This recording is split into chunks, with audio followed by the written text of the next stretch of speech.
வணக்கம். என் குலதெய்வத்துக்கும் என் குருவுக்கும் குருவின் குருவுக்கும் என் பிரபஞ்சாளருக்கும் முக்கோடி சித்தருக்கும் நன்றி தெரிவித்து இந்த பூமியில் இருக்கின்ற எல்லா ஜீவராசிகளும் நல்ல மகிழ்ச்சியாகவும் எந்த துன்பம் இல்லாமலும் நல்லபடியாக அவருடைய கர்மாவை கழித்து கொண்டு நல்லபடியாக இந்த பூமியில் வாழ நான் இறைவனை பிரார்த்திக்கிறேன். அதாவது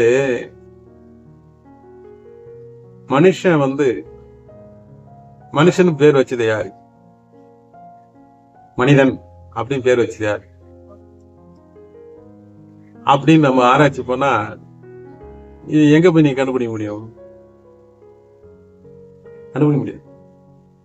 அப்போ எல்லாருக்கும் ஏதோ ஒரு தூண்டுதல், யாரோ ஒரு உதவி, ஏதோ ஒரு உதவி இருந்தனால்தான் நம்ம இந்த ஒரு ஆளா, ஒரு உருவமா, ஒரு பொருளா நம்ம மக்களுக்கு நம்ம வெளிப்படுறோம் ஆச்சுங்களா. மனிதன் ஒரு அடிமை.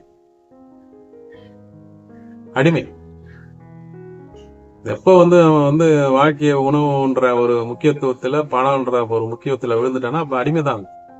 ஒரு அடிமைன்றது அடிமைனா என்ன? யாரோ ஒருத்தர் உன்னை கண்ட்ரோல் பண்றாங்க. அவங்க சொன்ன மீறி நீ இப்ப நடக்க முடியாது. அவங்க எங்க எல்லை குறிப்பிட்டு அந்த எல்லைக்கு எப்படி வெளியே போக முடியாது. அப்படிதான் அடிமைன்றது வார்த்தைக்கு பொருள்.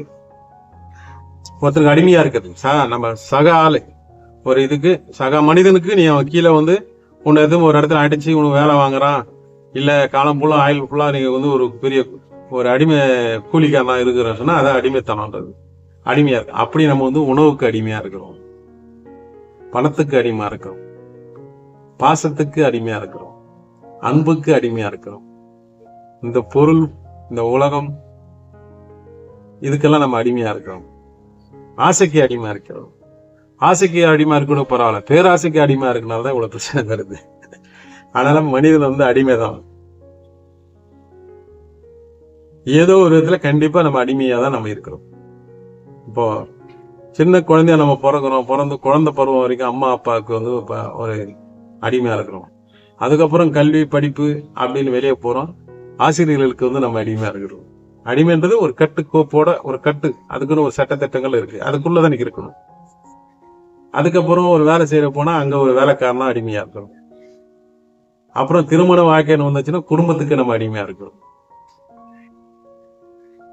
இப்படி ஒவ்வொன்றது நம்ம அடிமையா தான் இருக்கும். அப்ப அடிமை வாழ்க்கை தான் நம்ம வாழ்ந்துட்டோம். சுதந்திரம் ஒன்னுடைய சுதந்திரம் சும்மா நம்ம மக்கள் போராட்டம் பண்ணி இன்னொருத்தன் வெள்ளக்காரன் நாட்டை ஆடினா நாட்டை இருந்து அங்கிட்டு நம்ம வாங்குறது சுதந்திரம் வச்சுக்கணும். நம்ம தான் நம்ம பொருளை நம்ம திரும்பி வாங்குறதுன்னா சுதந்திரம் ஒண்ணும் கிடையாது.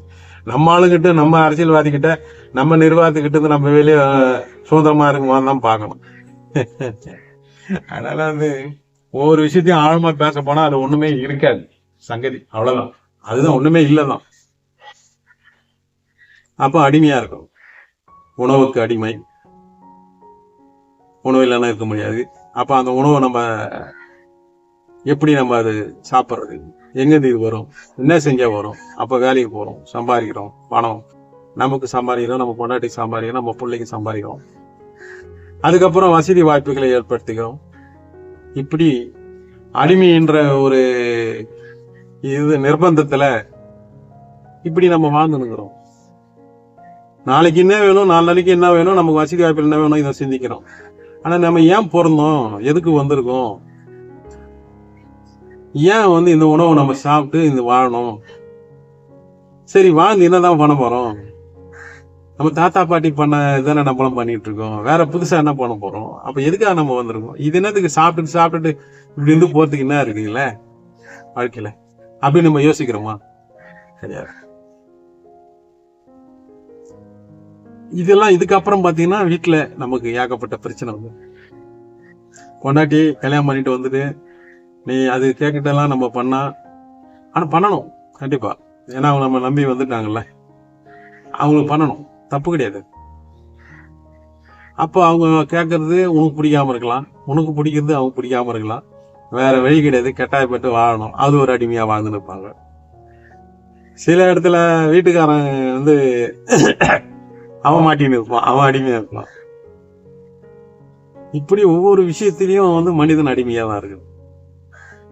வந்துட்டோம், வேற வழி இல்லை. எப்படி? வேற வழி கிடையாது. ஒரு இடத்துல மாட்டிக்கிட்டோம், வெளியே போக முடியாது. நீ டெய்லியும் இதுதான் செய்யணும், டெய்லியும் இதுதான் சாப்பிடணும் அப்படின்னு முடிவு பண்ணி வச்சுட்டாங்க. அதுல நம்ம தப்பிக்க முடியல, என்ன பண்ணுவோம்? வேற வழி இல்லை. அவ்வளவுதான், போட்டது சாப்பிட்டு இருந்தது செஞ்சுட்டு இங்கதான் வாழணும், நம்ம வாழ்க்கை முடிஞ்சு போயிடும் அப்படின்னு நினைச்சு வாழ்றத வாழ்க்கை தான் இப்ப வாழ்ந்துருக்கிறாங்க. அப்ப இடையில என்ன பண்ணாங்க, இந்த துன்பத்துல என்னப்பா நான் இன்பமா இருக்கணும், சந்தோஷமா இருக்கணும், நிம்மதி சொல்றாங்க. எல்லாம் என்ன சொல்றாங்க, மனசு நிம்மதி இல்லை, மனசு சரியில்லை அப்படிதான் சொல்லுவோம். அப்போ அந்த மனசையும் அறிவையும் கண்ட்ரோல் பண்ணி அடிமையாயிடுது. அது நினைக்கிறது நடக்க மாட்டேங்குது. அப்போ நமக்கு குத்துது, குறையுது, எனக்கு கஷ்டமா இருக்கு, என்ன தெரியல, மனசு வலிக்குது, இது சரியில்லை, அது சரியில்லை அப்படின்ற மாதிரி நமக்கு பல பிரச்சனைகளை நம்ம அனுபவிச்சுட்டோம். அடிமையாது எல்லாமே. அப்ப எப்படி இதெல்லாம் நம்ம வாழ்றது சாமி? மனிதனா பிறந்தாச்சு, நல்லா புரிஞ்சுங்க. உன்னோட உணவை நீதான் உழைச்சி சாப்பிட்டு சம்பாரிச்சு சாப்பிடணும்னு விதி இந்த பூமியில. அது யாரும் மாத்த முடியாது. சுயமா நீ கௌரவமா இருக்கணும்னா நீ உழைச்சி சம்பாதிக்கணும், இல்லைன்னா நம்ம பிச்சை எடுத்துதான் சாப்பிடணும். எப்படியோ ஒன்றும் வாழணும், அப்படிதான் இருக்கு. அப்போ நம்ம தேவைகளுக்கு உனக்கு என்ன தேவை, இந்த தேவைகளுக்கு மொத்தம் நீ பூர்த்தி பண்ணிட்டு, அதுக்கு இப்போ உடம்பு நல்லா இருக்குது, ஓடுறோம் ஆடுறோம் சம்பாதிக்கிறோம் செய்யறோம், ஓகே. ஒரு குறிப்பிட்ட ஏஜுக்கு அப்புறம் இந்த உடல் இதெல்லாம் ஒத்துழைக்காது, எல்லாமே சோர்வு அடைஞ்சிடும். அப்போ நம்ம எப்படி வாழறது? அப்பதான் அதுக்கு தான் சொல்றது, இப்பயே நீ எல்லாத்தையும் அதுக்கு அந்த வயசு கால வரும்போது வர்றதுக்கு முன்னாடி நீ அதை சரி செய்யறதுக்கு இப்பயே நீ அதை சேமிச்சு வச்சுக்கணும் சொல்ற. அதுதான் சொல்றது. இளமையில சந்தோஷமா பாட்டுக்கு ஊதாத்திரமா சுத்துறவன் முதுமையில கஷ்டப்படுவான் அப்படின்றது. இளமையில வருத்தப்பட்டு சம்பாதிச்சுக்கிறவன் முதுமையில சந்தோஷமா இருக்குதுன்னு சொல்றேன். அவ்வளவுதான் விஷயம், இப்படிதான். அப்ப இறைவன் உனக்கு நிறைய வாய்ப்பு கொடுக்குறாரு, உடல்ல சக்தி கொடுக்குறாரு, உழைச்சு சம்பாரி. அறிவு சக்தி கொடுக்குறாரு, அறிவு சிந்திச்சு சம்பாரி. உழைக்கிறவங்க சில பேர் உழைச்சினே தான் இருப்போம். அந்த மனம் என்ன சொல்ற, நம்ம உழைச்சாதான் சாப்பாடு சொல்லும்போது உழைச்சிட்டே இருக்கும். அந்த மனசு முடிவு பண்ணிடும், நம்ம இந்த உடம்ப வேலை வாங்கினாதான் நம்ம நிம்மதியாக இருக்க முடியும், உடம்பு சரி. அதையே கொஞ்சம் அறிவு கொஞ்சம் பயன்படுத்தினீங்கன்னா நீ இந்த பூமியில சுகமா வாழ்றதுக்கான வாய்ப்புகள் எல்லாம் உனக்கு கிடைச்சிடும். அந்த அடிமைத்தனத்தை விலகி வரணும். அடிமைத்தனம் யார் சாமி எங்களை கட்டு போட்டு வச்சிருக்குது? யார் எங்களை அடைச்சு வச்சிருக்கு? யாருக்கு நாங்க அடிமையா இருக்கோம்? உனக்கு நீ ஏன் அடிமையா இருக்கிற? உன்னை சுத்தி இருக்கிற சூழ்நிலைக்கு நீ அதுக்கு பகுந்த மாதிரி வாழ்றதே அடிமைத்தனம். நீ நினைக்கிற உலகம் நீ பிறந்த இடத்துல இருக்கிற நீ ஒரு குறிப்பிட்ட எங்கெங்க போனியதான் உலகம் நினைக்கிற, அது கிடையாது. உலகம் ரொம்ப பெருசு.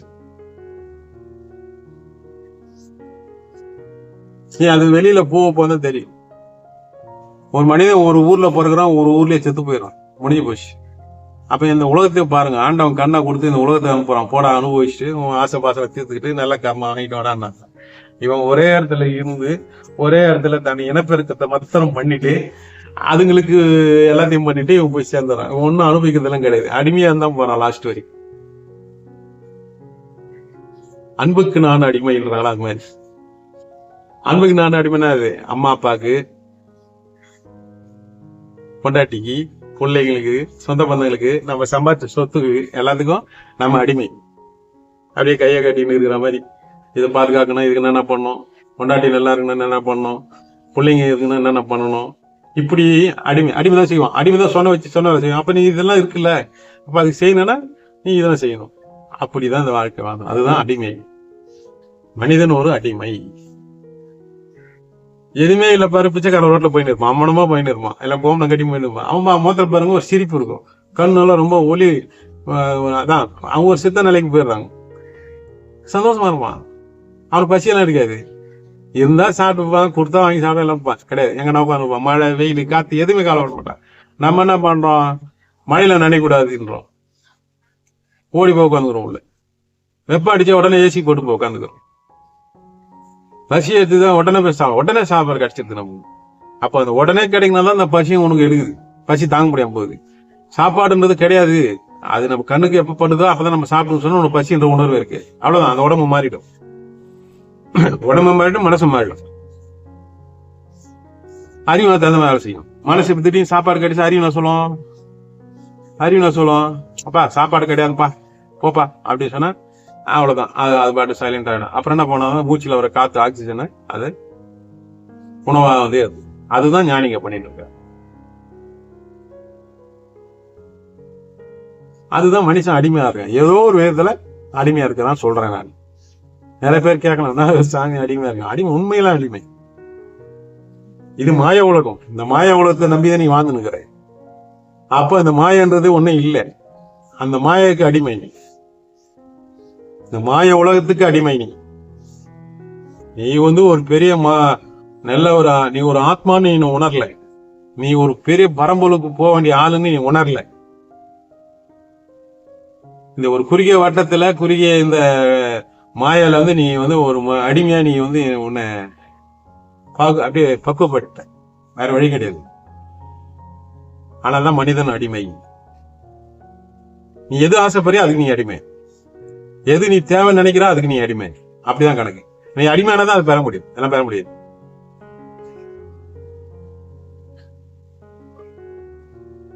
ஆனாலும் இந்த உலகத்துல யாரும் பாத்தீங்கன்னா 100% வந்து உண்மையா மனிதனா வாரான், உண்மையா வந்து சந்தோஷமா இருக்கிறானா கிடையாது. அடிமையா இருக்கிறான், ஏதோ ஒண்ணு விட்டு கொடுக்குறான், அவ்வளவுதான், முடிஞ்சிச்சு. ஏதோ ஒண்ணு விட்டு கொடுக்குறான்.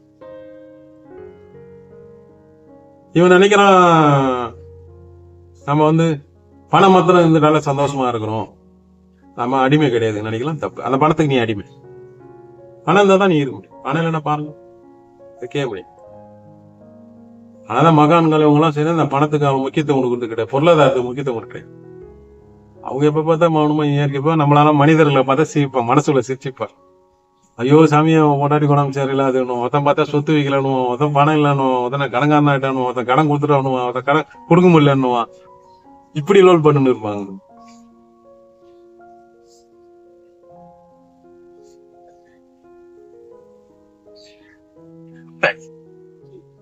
இந்த பஞ்சபூதங்கள் இந்த பூமியில எப்படி நம்ம அதை வந்து ஆட்கொண்டு உட்கொண்டு நம்ம வாழ்ந்து இந்த உடலை உருவாக்கி இந்த ஆத்மாவை வச்சு நம்ம இந்த பூமியில செய்யறோமோ, லாஸ்ட்ல போகும்போது ஆத்மா மட்டும் தான் தனியா போக கணி. இந்த உடம்பு நீ எதுவுமே இந்த பூமியில இருந்து எடுத்துப்போம். ஆத்மா தவிர நீ எதுவுமே எடுத்துப்போம். அப்போ ஒரு அடிமை மனிதன் ஒரு அடிமை வாழ்க்கை தான் வாழ்ந்துட்டு இருக்கான். அறியாமல் தான் வாழ்ந்து கொண்டிருக்கிறான், புரியாமல் தான் வாழ்ந்து கொண்டிருக்கிறான். எல்லா குடும்பத்திலும் எல்லா தனிப்பட்ட மனிதனுக்கும் பிரச்சனை வர காரணமும் இந்த அடிமைத்தனம். அடிமைத்தனம்ன்றது நீங்க வந்து ஏதோ வால் எடுத்து அப்படியே ஒரு வால் எடுத்து முதல்ல அடிச்சு அடறா வேலை செய்யறான்றான் பாரு, அப்படிலாம் கிடையாது. இது ஒரு வந்து ஒரு மாயை. ஒரு மாயிலே நீ அதுல வந்து அடிமையா இருக்க. ஒருத்தருக்கு ஒருத்தர் வந்து அடிமையா தான் இருக்கும். இப்ப நீ சம்பாதிச்சு, இப்ப நம்ம சம்பாதிச்சு பணம் செல்வாக இருந்துச்சுன்னா அம்மா அப்பா வயசான காலத்தானப்பா அவங்க அடிமை மாதிரி இருப்பான். நமக்கு இல்லை. நம்ம எதனா திட்டினா எதனா சொன்னா திணி நம்மள எதனா வெளியே அமைச்சிருவானோ, சோறு போடாம விட்டுருவானோ, வேற வழி கிடையாது. போட்டத்தை சாப்பிட்டு போய் சேருவோம். புள்ளி ஆயிட்டான், நம்மள அவனை எதுவும் கேட்க முடியாது. நம்ம தான் பெத்து எடுத்துருக்கோம். நம்ம பெத்து எடுத்தது சரியில்லையா, இல்லைன்னா ஒன்றும் புரியலன்னு சொல்லிட்டு அடிமையா இருப்போம். பொண்டாட்டி நீ அடிக்கிற, தொல்லை பண்ற, துன்படுத்துறன்னா மாமனார் மாமியார் வந்து கேட்கலான்னு இருப்போம். கேட்டா சண்டை பிரச்சனை ஆகிடும். பொண்ணோட வாழ்க்கை என்ன ஆகுது?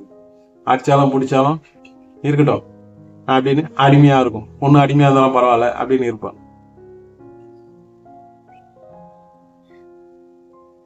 மருமக சரியில்லை, மருமக துன்பத்துறான், மாமனார் மாமியார் என்ன பண்ணுவாங்க? அதை எதனா டார்ச்சர் கச்சப் பண்ணலான்னு பார்த்தா புள்ளோட வாழ்க்கை வேஸ்ட் போயிடுமே, என்ன பண்றது அப்படின்னு நினைச்சிட்டு அவங்க சைலண்டா இருப்பாங்க. அப்போ அதுக்கு ஒரு அடிமைத்தனமா இருக்குது. இப்படி சூழ்நிலை அவனை வந்து எல்லாரையும் வந்து கட்டி போட்டு, அப்போ ஒவ்வொரு விதத்துல ஒவ்வொருத்தரும் அடிமையா தான் இருக்கிறான்.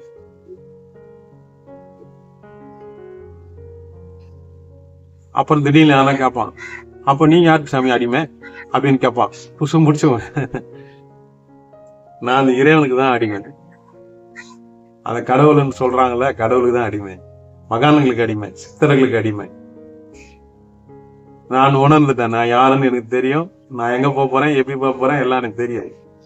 அதனால நான் இதை பேசுறேன். மத்தவங்க எல்லாம் எப்படி எனக்கு தெரியாது. நான் மத்தவங்க எல்லாம் ஆராய்ச்சி பண்றது கிடையாது. எனக்கு வந்து எனக்கு சுயமா எல்லாமே அறிவு, ஆண்டவன், இயற்கை, பிரபஞ்சம் எனக்கு எல்லாமே நல்லபடியா எல்லாமே கொடுத்துருக்கு. இந்த பூமியில உனக்கு எது தேவை எது தேவையில்லைன்னு அவங்க முடிவு பண்ணுவாங்க. எனக்கு என்ன தேவை தேவையில்லைன்னு அவங்க முடிவு பண்ணுவாங்க. அதனால நான் எதையும் அதை பத்தி கண்டுக்கிறது கிடையாது. அதனால யாரும் அடிமை கிடையாது. அந்த இயற்கைக்கும் இந்த பிரபஞ்சத்துக்கும் நான் அடிமை நான். அதனால மனிதன் அடிமையா இருக்கான், ஆனாலும் அவசரப்படுறான்.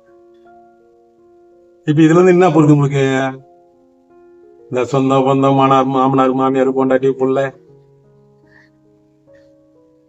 இதெல்லாம் எதுவுமே நிரந்தரம் கிடையாது. நீ கட்டிக்கிட்டு கோமணமே உனக்கு நிரந்தரம் இல்லைன்னா இதெல்லாம் எப்படி நிரந்தரம் ஆகும்? இதெல்லாம் ஒரு அந்தந்த காலகட்டத்துல அந்த பருவ காலகட்டத்துல எது தேவையோ அந்த தேவைகளை பூர்த்தி செஞ்சுக்கிட்டேன், அவ்வளவுதான். அதுக்கு நீ அடிமை இருந்து நைஸா எல்லாம் வேலையும் முடிச்சுக்கிட்ட, அவ்வளவுதான். அவ்வளவுதான், வேற ஒண்ணும் கிடையாது. ஒன்னே ஒண்ணு, நீ போன அப்புறம் உன்னுடைய வாரிசுகள் இருக்கும் இந்த பூமியில், அவ்வளவுதான். அந்த வாரிசுகள் நல்லபடியா நேர்மையாகவும் நல்லா இந்த பூமியில இருந்ததுன்னா உன் பேரை சொல்லுவான், இன்னாருடைய புள்ளப்பா, பரவாயில்லப்பா, அவங்க அப்பா அம்மாவோட அவங்க அப்பா பேரை காப்பாத்துறாப்பா அப்படின்னு சொல்லுவான். ஆனா சொல்லுவாங்க, அதை கேட்கறதுக்கு நீ இருக்க மாட்டேன். அதனால இந்த பூமியில யாரையும் குற்றம் சொல்றதுக்கு நமக்கு உரிமை கிடையாது, யாரும் திட்டத்துக்கும் உரிமை கிடையாது. அவன் எவ்வளவு பேர் மகா தப்பு பண்ணியிருந்தாலும் சரி, எவ்வளவு பேர் அசிங்கத்தனமா பண்ணியிருந்தாலும் சரி, அவனை நம்ம திட்டத்துக்கு நமக்கு உரிமையே கிடையாது. என்னை பத்தி என்ன சொல்லுவது? சில பேர் சொல்லுவாங்க, இந்த மகான் கட்சித்துக்கு அவன் அதை பண்றான், அவன் இதை பண்றான், பெரிய பணக்காரன் இருந்தான், அவன் பாரு இந்த மாதிரி சில்லத்தனமா பண்ணிட்டான் புத்தி அப்படின்னு வாங்க. அதெல்லாம் தப்பே கிடையாது. அவனை பொறுத்த வரைக்கும் அவன் அது கரெக்ட். நீ தப்பு ரைட்டு சொல்ல, யார் சொன்ன? அந்த பிரபஞ்சம் சொல்லணும். மனிதன் சொல்றதுக்கு உரிமையே கிடையாது, என்னை பொறுத்த வரைக்கும் நான் சொல்றேன். ஒரு நீதிபதி இருக்காரு, நீதிபதி வீட்டுல மருமகளை கொடுமைப்படுறாங்கன்னு சொல்லிட்டு சொல்றாங்க, கம்ப்ளைண்ட் வருது. இதுக்கு என்ன சொல்றீங்க? அப்போ ஒரு நீதி பெரும்பாலான எப்படி பண்ணிருப்பாரு, இது எப்படி எடுத்துப்பீங்க? அவருக்கு அந்த நிலைமை. சொந்த வீட்லயே போலீஸ்காரன் பிள்ளையா இருக்கிறான், அவன் கஞ்சா அடிக்கிறான், அவன் திருடுறான், எல்லாம் போக்கித்தனம்லாம் பண்றான். போலீஸ்காரன் பிள்ளை எப்படி இருப்பான் நம்ம எதிர்பார்க்கிறோம்? போலீஸ் எப்படி இருக்கான் அவரு ஒழுங்கா இருப்பான் போலீஸ்காரன் பிள்ளை நினைக்கிறோம். இல்ல, ஆண்டவன் எப்படி வச்சிருக்காங்க. கணக்கு வாத்தியார் முட்டாளா இருக்கிறான். ஏன் முட்டாளா இருக்கிறான்? ஏன் அறியால தானே இருக்கணும்? அவங்க அப்பா படிச்சு கணக்குவாதியாரா இருக்காரு. அப்ப பிள்ளைய நல்லா அந்த அறிவு இருக்கணும்ல, ஏன் இல்ல? ஏன் அப்படி வருது? இந்த விஷயம் யார் தெரிஞ்சுக்கணும்? இந்த பிரபஞ்சம் காட்டுது. நல்ல குடும்பத்துல பிறந்திருக்காங்க, நல்லா அந்த அம்மா பெண்மணியா இருக்காங்க, உத்தமையா இருக்க, பத்தினியா இருக்குது. அதுக்கு பிறந்த பொண்ணு விபச்சாரி பண்ணுது, விபச்சாரம் பண்ணுது. இதுக்கு என்ன சொல்றீங்க? எல்லாம் இந்த பூமியிலே நடக்குது. அப்போ ஏதோ ஒரு அடிமைத்தனத்தை, ஏதோ ஒரு அடிமையாய சிக்கி போயிடுறாங்க. எங்க நேர்மறை அதிகமா இருக்கு, எதிர்மறை அங்கதான் அதிகமா இருக்கு. கெட்டவங்கிட்ட நல்ல விஷயம் நிறைய இருக்கும், ஆனா அவன் வெளிப்படுத்த மாட்டான். அவன் அதை வெளிப்படுத்தினா அவன் காலி பண்றான். கத்தி எத்தனும் கத்திலாம் சாப்பிட்றான் பாத்தீங்களா? கத்தி எத்தனை கத்தில தான் சாகணும். ஏன் சொல்றாங்க அப்படி? ஏன்னா நீ எதை செய்யறியும் அந்த செயல் உன்னை திரும்பி நிக்கும். அதுதான் சொல்றது, நீ என்ன செய்யறியோ அது உன்னை மறுபடியும் உனக்கே சேரும். விதத்தை நீ என்ன விதைச்சியோ அதானே சேரும். செவத்துல பந்து அடிச்சா நமக்கு தானே ரிட்டர்ன் அடிக்கும். அதுதான், இப்படிதான் இந்த பிரபஞ்சம். இது உணரணும். ஏன்டா அப்படி இருக்கு? நம்ம கண்ணுமடி காட்டுறான், மத்த தெரிஞ்சுக்கணும். மக்கள் பாரு, போலீஸ்காரன் புள்ள திறனா இருக்கிறான், வக்கீல் போய் பேசி வழக்கெல்லாம் தன்னுடைய கிளைண்ட்டுக்கு சாதம் பண்றதுக்கு 1008 போய் பேசின்னு இருப்பாரு. இங்க புள்ள நியாயம் சொன்னப்ப அப்படி திட்டிருப்பேன். இருந்தாலும் போய் பேசி சம்பாதிச்சு சோத்தா எனக்கு போட்டு வளர்க்குறான் சொல்லிட்டு இவன் சொல்லி நீ நியாயம் பேசின்னு இருப்பான். இப்படிதான் வச்சிருக்காங்க, இப்படிதான் பூமி வந்துச்சு. இதெல்லாம் நம்ம கண்ணில் பார்த்துதான் மனுஷன் ஒண்ணு திரும்பி வாழ்வா சொல்லிட்டுதான் வச்சிருக்காங்க. எல்லாமே இந்த பூமியில இருக்கு. நீ உண்மையிலேயே சொர்க்கமா நீ நினைச்சுன்னா சொர்க்கத்துக்கு போன வச்சு இந்த பூமியை நீ சொர்க்கமா வைக்க வாழ்க்கைய. அப்ப எல்லாமே உனக்கு அன்பு ரொம்ப வலிமையானது. அன்பு நீ அன்பா நீ போயிட்டேன்னா அறிவு தெளிவாகி ஒழுக்க நெறி கூட நீ வாழ்ந்துருவேன். பூமியில வந்துடும். இந்த பொருள் இதெல்லாம் ஆசைப்படுறது இதெல்லாம் அப்புறம். இந்த பூமியில நமக்கு மட்டும் சொந்தம் கிடையாது. அடுத்த சங்கதி இன்னும் 100 வருஷம் 200 வருஷம் யாரும் பிறகுறாங்க, அவங்களுக்கு இந்த பூமி வேணும், இந்த தண்ணி வேணும், இந்த மண்ணு வேணும், இந்த காற்று சுத்தமா இருக்கணும், தண்ணி சுத்தமா இருக்கணும், பூமி சுத்தமா இருக்கணும். எல்லாத்தையும் நம்ம விட்டுட்டு போகணும்.